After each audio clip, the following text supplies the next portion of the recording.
8 exercices redoutables pour prendre en puissance et vitesse au football. Connaissez-vous la différence entre un footballeur qui essaie de prendre en puissance et vitesse sans avoir de résultat et un footballeur qui se métamorphose complètement en prenant en vitesse de manière incroyable? Vitesse de pointe, changement de direction, démarrage sur les 3 premiers mètres, etc.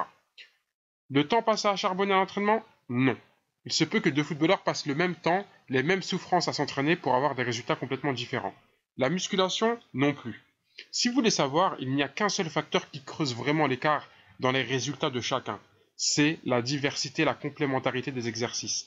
Des scientifiques comme Gilles Cometti, ancien préparateur physique de la Juventus de Turin, ont posé les bases du développement de la vitesse au football.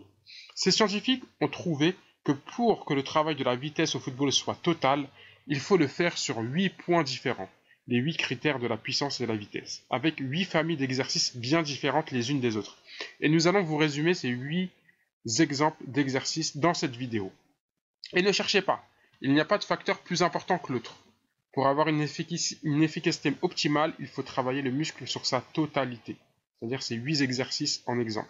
On voit parfois des footballeurs faire 8 exercices différents, mais ce sont 8 exercices qui travaillent le même facteur, délaissant les 7 autres critères. Et ça, c'est malheureux, car ils n'ont pas le résultat de leur sueur. Allons-y pour les 8 exercices associés à ces 8 facteurs. Premier facteur, la grosseur du muscle. Pourquoi? Parce qu'il y a un minimum de masse musculaire à avoir afin d'avoir un minimum d'enveloppe musculaire et de tissu et de fibres pour travailler dessus. Et il faut avoir de la matière. Exemple d'exercice, le drop set, qui consiste à travailler à l'échec. Exemple, sur la presse inclinée. 8 répétitions à 80% de votre charge maximale. Et ensuite, sans vous reposer, vous enlevez 20 kg et vous enchaînez jusqu'à l'échec. Une fois que vous avez atteint l'échec, vous enlevez encore 20 kg et vous refaites vos répétitions jusqu'à l'échec encore. Le deuxième facteur est le facteur de la qualité de la fibre. Pourquoi? Car on peut transformer nos fibres en fonction du travail que l'on fait, soit en fibre lente si on ne veut pas être vif, mais plutôt endurant, soit en fibre rapide si on veut aller vers de la vitesse et de la puissance. Exemple d'exercice. Limiter au maximum les exercices aérobie type footing. Ça, c'est la première chose à faire. La deuxième chose à faire, c'est augmenter les exercices intenses qui durent moins de 10 secondes. Exemple, des sprints de 20 mètres, de la musculation avec des charges maximales et des répétitions 3 fois maximum. Le troisième facteur, c'est d'aller travailler le muscle en profondeur, à l'intérieur même de la fibre. Des scientifiques comme Tardieu et Tardieu disent que pour développer le muscle en profondeur, il n'y a qu'une seule solution, c'est-à-dire travailler en amplitude maximale.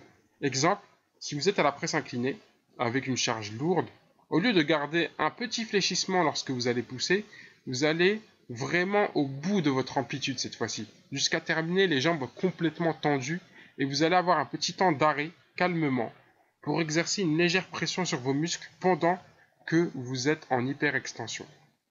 Le quatrième facteur est la réactivité. Pourquoi?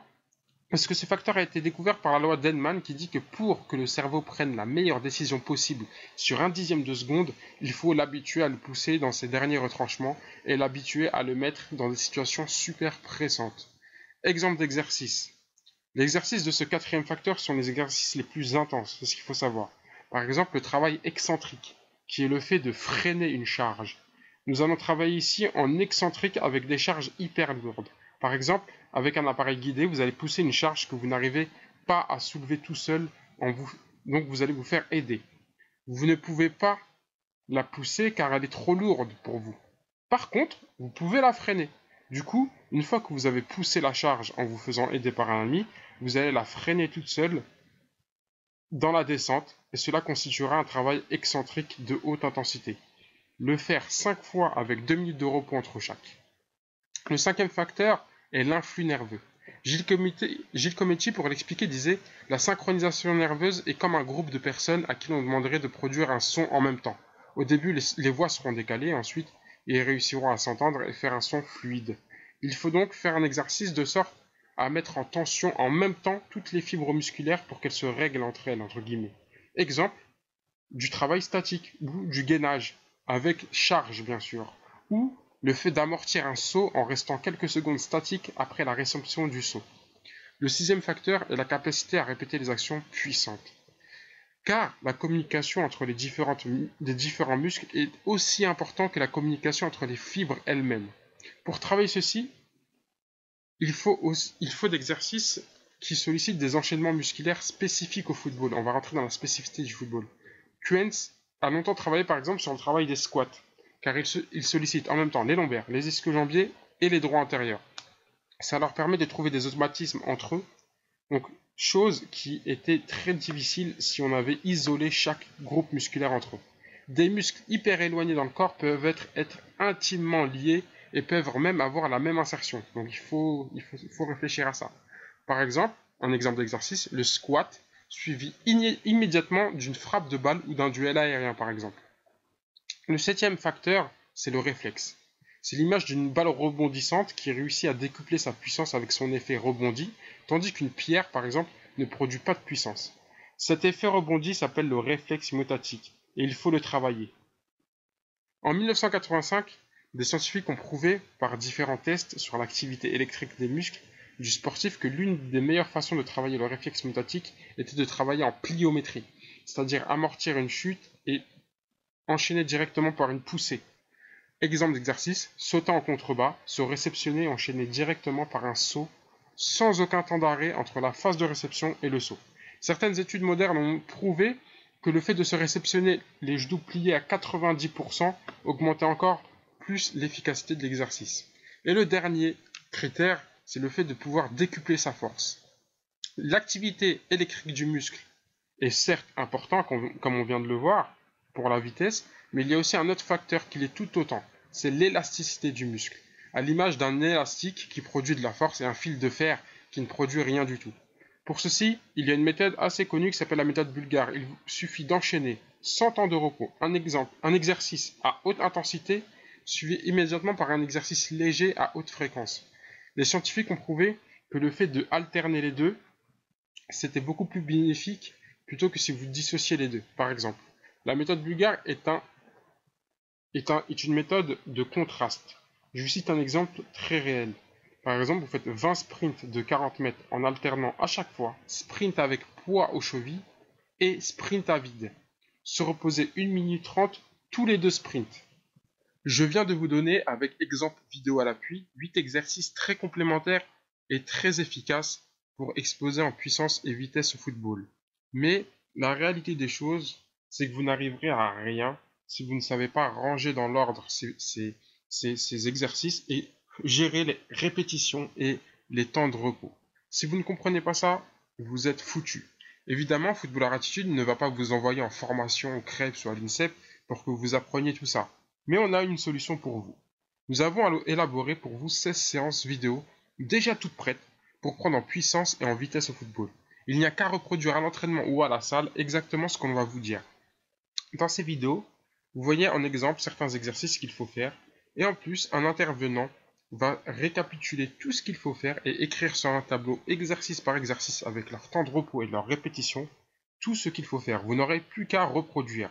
Ces séances sont à faire selon votre rythme. Par exemple sur un mois, à raison de 4 séances par semaine. Toutefois, veillez à ne pas tomber dans le surentraînement si vous cumulez tout cela avec vos entraînements en club. Ou vous pouvez le faire sur 4 mois à raison d'une séance par semaine. Le rythme, c'est selon vos disponibilités. Mais la seule chose que vous devez respecter à tout prix, c'est l'ordre des séances. Séance 1, séance 2, séance 3, etc. La moitié des séances sont à faire en salle de musculation et l'autre moitié en plein air sur un terrain de football. De toute façon, vous le verrez bien en vidéo, quel exercice il faut faire et où. À travers ces 16 séances, Footballeur Attitude a voulu vous faire tester l'efficacité de la méthode Cometti, car vous allez ressentir les premiers effets et les premiers bénéfices en match au bout de quelques séances seulement. Le tarif de ces 16 séances est au prix de 20 €. 16 séances d'entraînement pour 20 €. Pour vous donner un ordre d'idée, un seul cours privé donné par un des intervenants de Footballeur Attitude ou un préparateur physique externe est facturé au minimum 30 € de l'heure. Ce prix dérisoire de 20 € pour 16 séances est seulement rendu possible parce qu'avec les vidéos, on peut se décupler et être à plusieurs endroits à la fois. Il faut savoir que ce tarif exceptionnel de 20 € est un tarif promotionnel valable uniquement jusqu'au 15 mai, car normalement, le tarif de nos programmes sont à 77 euros. Cela peut être donc une belle opportunité pour vous de profiter de ces 16 séances au prix de 20 euros au lieu de 77 euros avant le 15 mai. Passé le 15 mai, cette promotion ne sera malheureusement plus valable. Cette vidéo est l'occasion pour nous de vous faire encore profiter de ce tarif de 20 euros. Je vous explique ici comment ça marche. En dessous de cette vidéo, il y a un bouton « J'en profite ».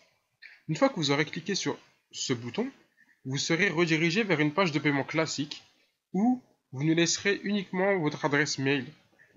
Et une fois le paiement de 20 euros effectué, vous recevrez dans la foulée sur votre boîte mail un identifiant et un mot de passe qui vous donnera accès à un site privé.